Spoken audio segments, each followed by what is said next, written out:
Hello guys, welcome back to this channel. In today's video, I'm going to show you how you can unlock the Elphaba's Broom in Dress and Press new Wicked update. Okay, let's get into it guys. When you click on this broom, it says this item has not been unlocked. It means that you need to unlock it first before you use this item, and I'm going to show you how we can unlock it.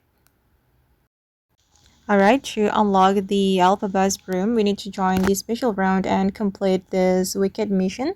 We need to collect 85 magic essence to unlock the Elphaba's Broom.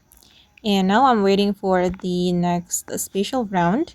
And for the next special round, guys, it can be the Defying Gravity or the Bubble Galore. And to get the magic essence, we need to join the Defying Gravity.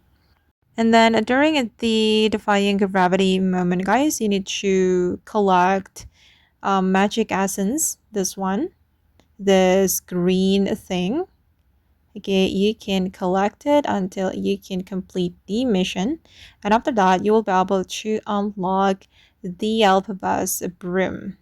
Okay, and it can be anywhere. It will spawn on the game. So you just need to collect them. Okay guys, and that's how we can unlock the Elphaba's Broom in Dress and Press Wicked update. I hope this video will be useful for you. Thank you so much for watching, and bye!